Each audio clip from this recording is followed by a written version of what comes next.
Hello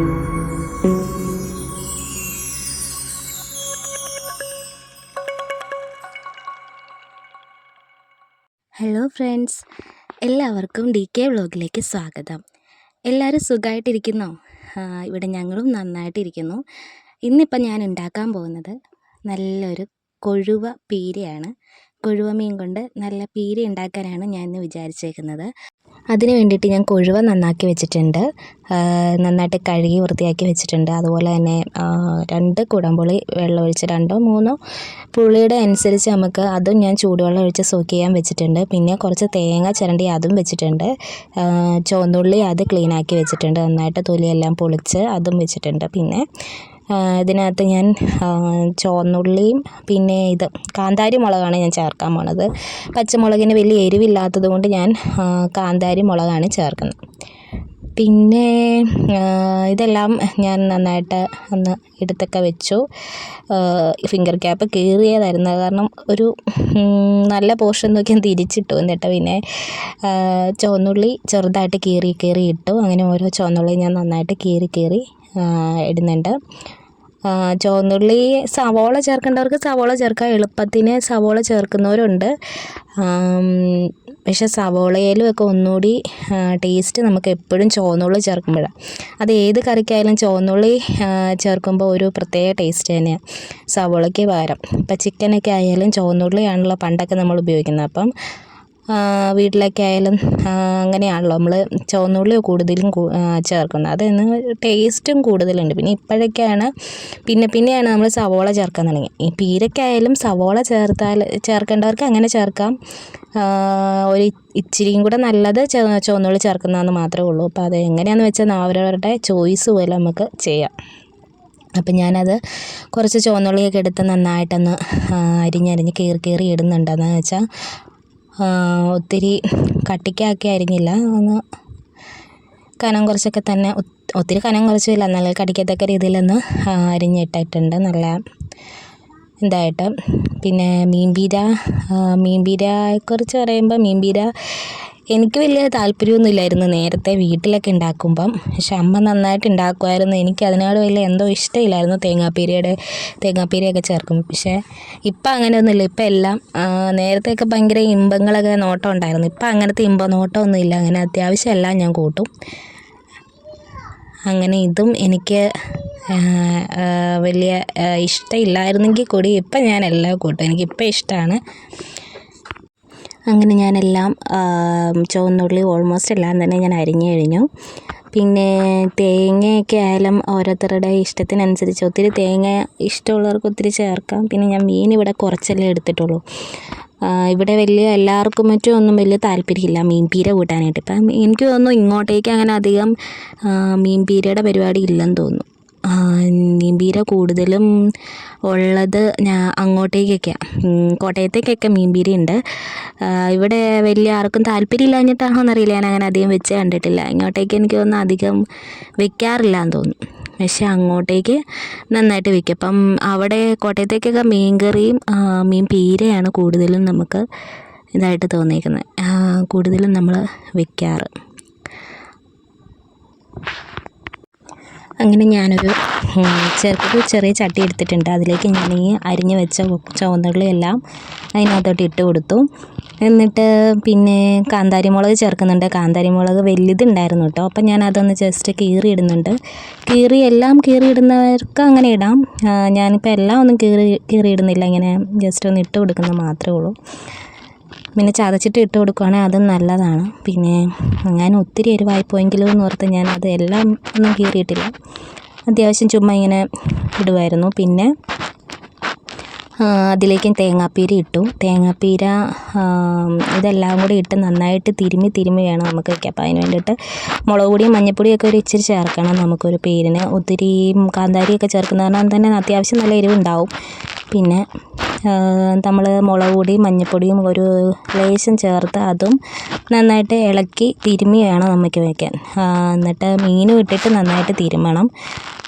ആദ്യം ഇതെല്ലാം നന്നായിട്ട് തിരുമ്മുന്നത് എന്തിനാണെന്ന് വെച്ച് കഴിഞ്ഞാൽ, നന്നായിട്ട് ആ പുളിയെല്ലാം ഉപ്പും ഒക്കെ ഇട്ട് നന്നായിട്ട് തിരുമ്മുമ്പം ആ പുളിയും ഇതെല്ലാം കൂടി ഇതിലേക്ക് പിടിക്കും. മറ്റേ തേങ്ങ ഇതെല്ലാം കൂടെ നമ്മൾ ഒന്നിച്ച് തിരുമ്മിയാണ് വെക്കുന്നത്. അതിനിടയ്ക്ക് കാശിക്കുട്ടൻ വന്ന് നോക്കുന്നുണ്ട്, ഇതെന്താ ഞാൻ ചെയ്യുന്നതെന്നൊക്കെ വന്ന് നോക്കുന്നുണ്ട്. കാശിക്കുട്ടൻ മീൻ പീര വെച്ച് അങ്ങനെ കണ്ടിട്ടില്ല, അതുകൊണ്ടാണ്. അപ്പോൾ എന്നോട് ചോദിച്ചു, ഇതിനകത്ത് വെള്ളം ഒഴിക്കുന്നില്ലേ അമ്മേ മീൻ കറി ആക്കാൻ എന്നൊക്കെ എന്നോട് വന്ന് ചോദിച്ചു. ഞാൻ പറഞ്ഞു ഇല്ല, ഇത് വേറൊരു സംഭവമാണ്, നമുക്ക് വെച്ചിട്ട് അമ്മ കാണിക്കാമെന്ന് പറഞ്ഞു. പിന്നെ ആളങ്ങനെ അധികം കഴിച്ചില്ല, കൂടുതൽ ആൾക്ക് മീൻ വറക്കുന്നതാണ് ഇഷ്ടം, അത് കാരണം. എന്നിട്ട് ഓരോ പാത്രമൊക്കെ പെറുക്കിക്കൊണ്ട് പോകാനൊക്കെ നോക്കുന്നുണ്ട്. ചില്ല് പാത്രം ആയതുകൊണ്ട് തന്നെ ഞാൻ പറഞ്ഞു അതൊന്നും എടുക്കണ്ട, പൊട്ടിപ്പോവും, കരയെ കൊണ്ട് കയറും എന്നൊക്കെ പറഞ്ഞു. അങ്ങനെ ഞാൻ എല്ലാം കൂടി നന്നായിട്ട് തിരുമ്മി വെച്ചിട്ടുണ്ട്. അതിലേക്ക് കറിവേപ്പിലയും കൂടെ ആഡ് ചെയ്യണമായിരുന്നു. ഞാൻ കറിവേപ്പില അന്നേരം തിരുമ്മി വെക്കുന്ന കൂട്ടത്തിൽ ഇടാനായിട്ട് മറന്നുപോയി. എങ്കിലും ഞാൻ വെക്കുന്ന സമയത്ത് ഞാൻ ആഡ് ചെയ്യുന്നുണ്ട്. എന്നിട്ട് ഞാൻ കുറച്ച് ഉപ്പൊക്കെ ഒഴിച്ച് കൊടുത്തു. ഉപ്പൊക്കെ ഒഴിച്ച് കൊടുത്തിട്ട് നന്നായിട്ട് നമ്മുടെ പാകത്തിന്, മീൻ ഇടുന്നതിന് മുന്നേ തന്നെ ഇതിൻ്റെയൊക്കെ ഉപ്പും പുളിയൊക്കെ നോക്കണം കേട്ടോ, അല്ലെങ്കിൽ മീൻ ഇട്ടൊക്കെ കഴിഞ്ഞാൽ നമുക്ക് നോക്കാൻ പറ്റില്ലല്ലോ, പച്ചമീനല്ലേ. പിന്നെ അതൊന്ന് വെന്തിട്ടില്ലേ നമുക്ക് നോക്കാൻ പറ്റുള്ളൂ. അപ്പോൾ കഷ്ണത്തിലൊക്കെ നേരത്തെ തന്നെ ഇതെല്ലാം ഒന്ന് പിടിക്കണമെങ്കിൽ നമ്മൾ ഉപ്പൊക്കെ ആ അരപ്പ് ഇട്ട് ഇളക്കുന്ന സമയത്ത് തന്നെ ഉപ്പൊക്കെ നോക്കി, ഉപ്പും പുളിയും പാകത്തിനാണോ എന്നൊക്കെ നോക്കി വെക്കണം. പുളിവെള്ളം ഞാൻ ഒഴിച്ചിട്ടില്ല, പുളി ആഡ് ചെയ്യുന്നതേ ഉള്ളൂ, എടുത്ത് വെച്ചിട്ടേ ഉള്ളൂ. എന്നിട്ട് ഞാൻ ആ പുളിവെള്ളവും കൂടെ ആഡ് ചെയ്തിട്ട് നന്നായിട്ടൊന്ന് തിരുമ്മി വയ്ക്കും. മീൻ ഉടഞ്ഞു പോകാൻ പാകത്തിനൊന്നും തിരുമ്മണ്ട, കുറച്ചൊന്ന് തിരുമ്മിയാൽ മതി കേട്ടോ. എന്നിട്ട് ഞാൻ ആ പുളിവെള്ളവും കൂടെ ഒഴിക്കുന്നുണ്ട്. പുളിവെള്ളത്തിൽ ഒത്തിരി വെള്ളം ആഡ് ചെയ്യാഞ്ഞത് ഒത്തിരി ചാറായിട്ട് നിൽക്കേണ്ട കാര്യമില്ലല്ലോ, പിന്നെ അതെല്ലാം മൊത്തം വറ്റി വരുമ്പോഴേക്കും മീനും പൊടിഞ്ഞു പോവും.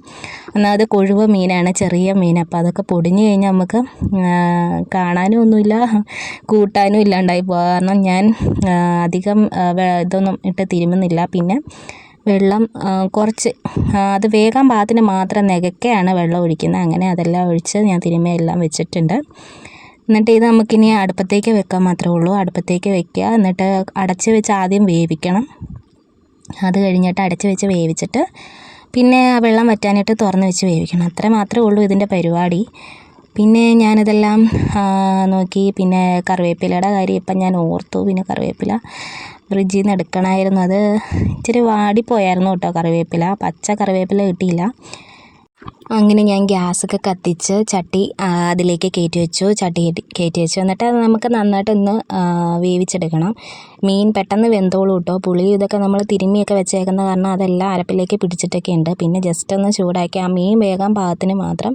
പിന്നെ ആ വെള്ളം കൂടുതലുണ്ടെങ്കിലും കുറവാണെങ്കിലും ഒക്കെ കുറച്ച് നമുക്ക് ആ തോരൻ പരുവത്തിന് ഒന്ന് കിട്ടണം. അതിന് വേണ്ടിയിട്ട് നമുക്ക് ആ വെള്ളമൊക്കെ ഒന്ന് വറ്റിച്ചെടുക്കണം. അതിനുവേണ്ടി ഞാൻ അടുപ്പത്തേക്ക് വെച്ചിട്ടുണ്ട്. എന്നിട്ട് അത് വേവുന്നത് നോക്കി അങ്ങനെ നിൽക്കുകയായിരുന്നു ഞങ്ങൾ. എന്നിട്ട് പിന്നെ ഞങ്ങൾ കാശി അവിടെ ഇരുന്ന് ഭയങ്കര കളിയൊക്കെ ആയിരുന്നു, കുറേ വണ്ടിയൊക്കെ കൊണ്ടുവച്ച്. അവൻ്റെ ഫേവറേറ്റാണ് JCB. അപ്പോൾ ആ JCB അതും ഇതും എല്ലാം കൊണ്ടുവച്ചിട്ട് ആൾ നല്ല കളിയായിരുന്നു. ഞാൻ പിന്നെ അതുമായിട്ട് എൻ്റെ ആ പാത്രത്തിൻ്റെയൊക്കെ ഇടയ്ക്കൂടെയൊക്കെ കൊണ്ട് ഇങ്ങനെ ഇട്ട് ഓടിക്കുമായിരുന്നു. ഞാൻ പറഞ്ഞു താഴെ പോയി ഓടിക്കും മോനേന്ന് പറഞ്ഞിട്ട് എവിടെ, ആളതൊന്നും കേട്ടില്ല. സമയം നല്ല ലേറ്റ് ആയിരുന്നു കേട്ടോ. ഞാൻ രാത്രിയിലാണ് ഇത് ഉണ്ടാക്കിയത്, നല്ല ലേറ്റ് ആയിട്ടുണ്ട്. പക്ഷെ ആൾ ഉറങ്ങിയിട്ടൊന്നും ഉണ്ടായില്ല. പിന്നെ ഞാനും ഇച്ചും കാശിയും അടുക്കളയിൽ തന്നെ ഉണ്ടായിരുന്നു. അമ്മച്ചി നേരത്തെ കിടന്നായിരുന്നു. നേരത്തെ അല്ല, സമയം 10 മണിയോളം ആയി. അപ്പം ഞങ്ങൾ ജസ്റ്റ് ഇതൊന്ന് ആക്കി വയ്ക്കുകയാണെങ്കിൽ നമുക്ക് പിറ്റേന്ന് രാവിലത്തേക്ക് എളുപ്പമുണ്ടല്ലോ. കാരണം ഞാൻ പിന്നെ അതൊന്ന് വേഗത്തിൽ ആക്കി വെച്ചെന്ന് മാത്രമേ ഉള്ളൂ. പിന്നെ അത് വേവിക്കാൻ വെച്ച് കുറച്ച് കറിവേപ്പിലയൊക്കെ ഞാൻ ആഡ് ചെയ്ത് കൊടുത്തു. ആ തിരുമുന്ന സമയത്ത് കറിവേപ്പില ഇട്ട് തിരുമുവാണെങ്കിൽ ആ ഫ്ലേവറൊക്കെ ഒന്നുകൂടെ ഇറങ്ങുന്നത്. എങ്ങനെ ഇട്ടാലും കുഴപ്പമില്ല, നമ്മുടെ ഇഷ്ടത്തിന് ചേർക്കാം. ഇതിപ്പോൾ മറന്നു പോയില്ലേ, അത് കാരണം ഞാൻ പിന്നീടാണ് ഇട്ട് കൊടുത്തത്. പിന്നെ അതൊക്കെ ഇട്ട് നന്നായിട്ട് ആ കറിവേപ്പിലയുടെ ഫ്ലേവറും എല്ലാം ആ അരപ്പിലേക്ക് ഇറങ്ങി മീനൊക്കെ നന്നായിട്ടൊന്ന് വെന്ത് നല്ലൊരു ഒന്ന് ഉണക്ക് പരുവത്തിനായിട്ട് വരുമ്പോഴേക്കും നല്ലൊരു ടേസ്റ്റായിരിക്കും മീൻ പീരയ്ക്ക്. അപ്പം ഞാനതങ്ങനെ വേവിക്കാൻ വെച്ചു. അത് കഴിഞ്ഞിട്ട് ഒരു അടപ്പെടുത്തിട്ട് ജസ്റ്റ് ഒന്ന് മൂടി വെച്ച് വേവിക്കുന്നുണ്ട്. അത് കഴിഞ്ഞിട്ടാണ് ഞാൻ പിന്നെ ഒന്ന് തുറന്ന് വെച്ച് ആ വെള്ളമൊക്കെ ഒന്ന് വറ്റിക്കാമെന്ന് വിചാരിച്ചത്. കാശിക്കുട്ടൻ അപ്പോൾ പാദത്തിൻ്റെ മേളിൽ കയറി താഴെ കൂടെ നിന്ന് ഓടിച്ചിട്ട് മതിയായില്ല ആൾക്ക്. എന്നിട്ട് അതിൻ്റെ മേളിൽ കയറി സ്റ്റൂളിട്ട് അതിൻ്റെ മേളിൽ കയറി ഇരിപ്പ് തുടങ്ങി. പിന്നെ അവൻ്റെ ഓരോ വണ്ടിയൊക്കെ എടുത്ത് കാണിക്കുമായിരുന്നു. കാറും JCBയുടെ ആളാണ്. ആ JCB എന്ന് വെച്ച് കഴിഞ്ഞാൽ കാശിയുടെ ജീവനാണ് JCB, ലോറി, ടിപ്പർ അതൊക്കെ. എന്നിട്ട് പിന്നെ അതെല്ലാം കൊണ്ട് വെച്ചിട്ട് ഇരുന്ന് കളിക്കുമായിരുന്നു. അവിടെ ഇരുന്ന് കുസൃതിയൊന്നും കാണിക്കരുത്, താഴെ വീഴരുത് എന്നൊക്കെ പറഞ്ഞാണ് ഇച്ചു അവിടെ ഇരുത്തിയത്. എന്നിട്ട് ഇച്ചു ഓക്കെ അല്ലേന്ന് ചോദിച്ചപ്പം ഓക്കെ ആണ് എന്ന് പറയുന്നതാണ് കണ്ടത്. എന്നിട്ട് പിന്നെ ഞാൻ നോക്കിയപ്പോൾ നന്നായിട്ട് തിളയൊക്കെ കയറി നന്നായിട്ടൊന്ന് ഒരു ഫ്ലേവറൊക്കെ ഇറങ്ങി ഒന്ന് വന്നിട്ടുണ്ടായിരുന്നു. അപ്പോൾ അത് ഞാൻ അങ്ങനെ ശ്രദ്ധിച്ച് ഇളക്കി കൊടുക്കുന്നുണ്ട് മീൻ ഉടയാതിരിക്കാനായിട്ട്. എന്നാൽ നമുക്ക് നല്ല ഫ്ലെയിമിലൊക്കെ ഇടുവാണെങ്കിൽ അടുക്കി പിടിക്കാതെയും കൂടെ നോക്കണം. നമ്മൾ നല്ല അടുക്കി പിടിച്ച് കഴിഞ്ഞാൽ അതിൻ്റെ ടോട്ടലി കറിയുടെ ഒരു ടേസ്റ്റ് തന്നെ മാറിപ്പോവും. അതുകൊണ്ട് നമ്മൾ നന്നായിട്ടൊന്ന് ശ്രദ്ധിച്ച് ഒരു മീഡിയം ഫ്ലെയിമിലൊക്കെ ഇട്ട് ഒന്ന് വറ്റിച്ചെടുത്താൽ മതി. നമുക്ക് ധൃതിയൊന്നും ഇല്ല, സാവധാനം ഒന്ന് ഇതായി വന്നാൽ മതിയല്ലോ. അതല്ല ഫ്ലെയിം കൂട്ടിയൊക്കെ ഇടുവാണെന്നുണ്ടെങ്കിൽ നന്നായിട്ടൊന്ന് ഒരു വല്ല കരിച്ചോവയും വന്നു കഴിഞ്ഞാൽ പിന്നെ കറിയുടെ ഒരു പൊതുവേ ഉള്ള ഒരു നമ്മൾ വിചാരിച്ച ആ ടേസ്റ്റ് കിട്ടത്തില്ല. പിന്നെ ഞാൻ അതിനകത്ത് ഒരു നന്നായിട്ടൊരു ഇടത്തരം വേവൊക്കെ കഴിഞ്ഞപ്പോൾ ഒരു കുറച്ച് നേരം കഴിഞ്ഞ് ഞാൻ അതിൻ്റെ ഉപ്പും പുളിയൊക്കെ ഒന്ന് നോക്കുന്നുണ്ട്. ഒരു 10-15 മിനിറ്റത്തെ പരിപാടി ഉള്ളൂ കേട്ടോ, ഒത്തിരി നേരം ഇട്ട് വേവിക്കുന്നൊന്നുമില്ല. ഉപ്പ് നോക്കിയപ്പോൾ ഉപ്പും പുളിയൊക്കെ കറക്റ്റായിരുന്നു, എനിക്കങ്ങനെ അഡീഷണൽ ഒന്നും ചേർക്കേണ്ടി വന്നില്ല. പിന്നെ ഞാനതെല്ലാം ഒന്നുകൂടി ഒന്ന് നന്നായിട്ട് ഇളക്കി കൊടുത്തു, അടിയിൽ പിടിക്കാത്ത ഇരിക്കാനായിട്ട്. ചിലപ്പം നമ്മൾ പിടിക്കുന്നില്ലെന്ന് ഓർത്താലും ചിലപ്പോൾ അടിക്ക് പിടിക്കുന്നുണ്ടാവും. കാരണം പെട്ടെന്ന് അപ്പം തന്നെ മണം വന്നില്ലെങ്കിലും നമ്മളിങ്ങനെ ഇളക്കി നന്നായിട്ടൊന്ന് ഇളക്കി കൊടുക്കണം. എന്നിട്ട് പിന്നെ അത് നിരത്തിയിട്ടിട്ട് ഒന്ന് ആ വെള്ളമൊക്കെ ഒന്ന് വറ്റാനായിട്ട് നമ്മൾ വെയിറ്റ് ചെയ്യണം. അങ്ങനെ ഞങ്ങൾ അതൊക്കെ ഇട്ടിട്ട് ഞങ്ങൾ കുറച്ച് നേരം അവിടെ പോയി ഇരുന്നു. കുറച്ച് നേരമൊക്കെ ഇരുന്ന് കാറ്റൊക്കെ കൊണ്ടിട്ട് വന്നിട്ടാണ് പിന്നെ ഞങ്ങൾ നോക്കിയപ്പോഴേക്കും ഒരുമാതിരി നല്ല രീതിയിലൊക്കെ വറ്റി, ആ വെള്ളമൊക്കെ ഒന്ന് വറ്റി നല്ല തോരൻ പരുവത്തിനൊക്കെ ആയി വന്നു. അപ്പം ഞാൻ കുറച്ച് വെളിച്ചെണ്ണയും കൂടി ഒഴിച്ചു കൊടുക്കുന്നുണ്ട്. വെളിച്ചെണ്ണ ഒഴിച്ചു കൊടുക്കണം എന്തിനാണെന്ന് വെച്ചാൽ നന്നായിട്ട് തിളവറ്റി. നമ്മൾ ആദ്യമേ ഇളക്കുന്ന സമയത്ത് നമ്മൾ വെളിച്ചെണ്ണ ഒഴിച്ചിട്ടാട്ടോ ആ അരപ്പെല്ലാം കൂടെ ഇളക്കി. ഞാൻ പറയാൻ വിട്ടുപോയി എന്ന് തോന്നുന്നുണ്ട്. അപ്പോൾ ഇതൊന്ന് വറ്റി വരുമ്പോഴേക്കും അതുപോലെ തന്നെ കുറച്ച് വെളിച്ചെണ്ണ നമ്മൾ ചേർക്കണം. ഒത്തിരി കണ്ടമാനം വെളിച്ചെണ്ണയൊന്നും ഇല്ല കേട്ടോ, ഞാൻ കുറേശ്ശേ ചേർക്കുന്നുള്ളൂ. പിന്നെ എണ്ണയുടെ വെളിച്ചെണ്ണയ്ക്ക് ഉപയോഗമൊക്കെ പ്രശ്നമുള്ളവർ അതിൻ്റേതായ രീതിയിൽ എങ്ങനെയാണെന്ന് വെച്ചാൽ ചേർത്താൽ മതി. ഇവിടെ ഇപ്പോൾ ആ പ്രശ്നക്കാരും ഇല്ല, വെളിച്ചെണ്ണയൊക്കെ ചേർക്കുന്ന എല്ലാവർക്കും ഇഷ്ടമാണ്. വലിയ ആരോഗ്യ പ്രശ്നങ്ങളൊന്നും ഇല്ലാത്ത കാരണം ഞങ്ങൾ വെളിച്ചെണ്ണയാണ് കൂടുതലും എല്ലാ കറിക്കും തന്നെ ചേർക്കാറ്. അപ്പം ഞാനതെല്ലാം അങ്ങനെ ചേർത്ത് നന്നായിട്ട് നികത്തി ഒക്കെ ഒന്ന് ഇട്ട് കൊടുക്കുന്നുണ്ട്. പിന്നെ അതൊന്ന് വറ്റി വരാനായിട്ട് ഒന്ന് ഉണക്ക് പരുവത്തിനാകാനായിട്ട് ഞാനിങ്ങനെ നന്നായിട്ടൊന്ന് ഇളക്കി ഇച്ചിരി ഫ്ലെയിമൊക്കെ ഒന്ന് കൂട്ടി വെയിറ്റ് ചെയ്യുന്നുണ്ട്. അങ്ങനെ ഞങ്ങൾ അതവിടെ വെച്ചിട്ട് ഞങ്ങൾ കുറച്ച് നേരമൊക്കെ ഞാനും ഇച്ചു വർക്കിന് പോയിട്ട് വന്നിട്ടുള്ള കാര്യങ്ങളും അങ്ങനെ കുറേ നേരമൊക്കെ ഞങ്ങൾ വർത്തമാനമൊക്കെ പറഞ്ഞ് അവിടെ നിന്നു. പിന്നെ എന്നെ ഹെൽപ്പ് ചെയ്യാനായിട്ട് വന്ന് നിന്നത് ഇച്ചു ആയിരുന്നു കേട്ടോ. ഈ വീഡിയോ പിടിക്കാനൊക്കെ ആയാലും വന്ന് നിന്നത് ഇച്ചു ആയിരുന്നു. അപ്പം ഞങ്ങൾ രണ്ടുപേരും കൂടെ അവിടെ വന്ന് കുറച്ച് നേരമൊക്കെ ഇരുന്നു. കാശി ആയാലും ഞങ്ങളുടെ കൂടെ, ഞങ്ങൾ രണ്ടുപേരും കിടന്നാലേ കാശിയും കിടന്ന് ഉറങ്ങുകയുള്ളൂ. അത് കാരണം ആളും ഞങ്ങളുടെ കൂടെ വന്ന് നിൽപ്പുണ്ടായിരുന്നു. അങ്ങനെ ഞങ്ങൾ കുറച്ച് നേരമൊക്കെ അവിടെ ഇരുന്നു, വർത്തമാനമൊക്കെ പറഞ്ഞു, കറിയുടെ വേവുമൊക്കെ നോക്കി. ഞാൻ ഉപ്പ് നോക്കാനൊക്കെ ടേസ്റ്റ് ചെയ്യാൻ കൊടുത്തത് ഇച്ചുവിനായിരുന്നു. ഇച്ചുവിന് ഇത് ഭയങ്കര ഇഷ്ടമാണ്. മീൻ പീരാന്ന് വെച്ചാൽ ഇച്ചുവിന് ഭയങ്കര ഇഷ്ടമാണ്. അതുകൊണ്ട് തന്നെ എനിക്ക് അത് ഉണ്ടാക്കാനും താല്പര്യമുണ്ട്. ഇച്ചുവിന് ഇഷ്ടമുള്ളതൊക്കെ ഉണ്ടാക്കി കൊടുക്കാൻ എനിക്ക് ഭയങ്കര ഒരു താല്പര്യം തന്നെയാണ്. കാരണം ഞാനങ്ങനെ നോക്കി മീൻ പീര കുറച്ചൊക്കെ, അത് കാരണം കുറച്ച് മീനെടുത്തേ ഞാൻ വെച്ചുള്ളൂ. ബാക്കി ആർക്കും വലിയ താല്പര്യം ഇല്ലാത്തതുകൊണ്ട് ബാക്കി കറിയായിട്ടും കുറച്ച് വറക്കുകയും ചെയ്തു. അങ്ങനെയാണ് ഞാൻ കുറച്ച് മീനായിട്ട് എടുത്തത്. എന്നിട്ട് പിന്നെ അതെല്ലാം വെച്ചു, അത് ഇളക്കി കൊടുത്തു, വറ്റിക്കാനായിട്ട് ഞാൻ വെച്ചു. നന്നായിട്ടൊന്ന് ഉണങ്ങി വരുന്നുണ്ട്, നന്നായിട്ട് ചുമക്കെ ഉണങ്ങി വരുന്നുണ്ട്. അപ്പോൾ അതൊന്ന് നല്ല തോർന്ന് വന്നു കഴിയുമ്പോഴേക്കും നമ്മുടെ മീൻ പീര നന്നായിട്ട് ഇവിടെ റെഡി ആയിട്ടുണ്ട്. ഇപ്പോൾ ഓൾമോസ്റ്റ് റെഡി ആയിട്ടുണ്ട് കേട്ടോ. ചാറോട് കൂടി കൂട്ടുന്നവരുണ്ട്, അങ്ങനെ ഇഷ്ടമുള്ളവർക്ക് അങ്ങനെ വെക്കാം. പിന്നെ പീര എന്ന് പറയുമ്പോൾ എപ്പോഴും ഒരു ഡ്രൈ ആയിട്ടിരിക്കണമല്ലോ, അത് കാരണം ഞാൻ ഡ്രൈ ആക്കിയാണ് കൂടുതലും എടുക്കാറ്. പിന്നെ മീൻ കറിയുണ്ട് നമുക്ക് ചാറിന് കൂട്ടാൻ. പിന്നെ മീൻ വറുത്തേൻ്റെ ഉണ്ടായിരുന്നു, കോവയ്ക്ക തോരൻ ഉണ്ടായിരുന്നു, പിന്നെ മോരുകറി ഉണ്ടായിരുന്നു. അപ്പം ധാരാളമാണ് നമുക്ക്. എന്നും ഇത്രയും കറിയൊന്നും ഉണ്ടാകാറില്ല കേട്ടോ. അതൊക്കെ നമ്മുടെ സമയം പോലെ, സമയത്തിൻ്റെ അനുസരിച്ചൊക്കെ നമ്മൾ ഒത്തിരി വിഭവങ്ങൾ കൂട്ടി ഉണ്ണണമെന്നൊന്നും ഇവിടെ ആർക്കും നിർബന്ധമില്ല. അത് കാരണം എല്ലാം അങ്ങനെ റെഡിയാക്കി വെച്ച് നന്നായിട്ട് വറ്റിക്കാനും ഒക്കെ വെച്ചിട്ട് ഒന്ന് തോർത്തി എടുക്കാനായിട്ടൊക്കെ വെച്ചിട്ടുണ്ട് ഞാൻ.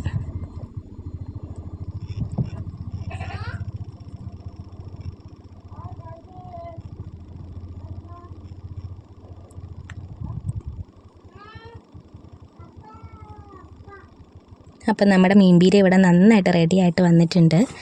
നല്ല സൂപ്പർ ടേസ്റ്റിലായിട്ടുണ്ട്. അങ്ങനെ അത് ഞാൻ നന്നായിട്ട് ഇളക്കി നല്ലൊരു പരുവത്തിനാക്കി വെച്ചിട്ടുണ്ട്. അതിനിപ്പം നാളെ എടുത്ത് പിറ്റേ ദിവസം നമ്മളെടുത്ത് അതൊന്ന് ചൂടാക്കി വീണ്ടും കൂട്ടുമ്പോൾ നല്ലൊരു ടേസ്റ്റ്.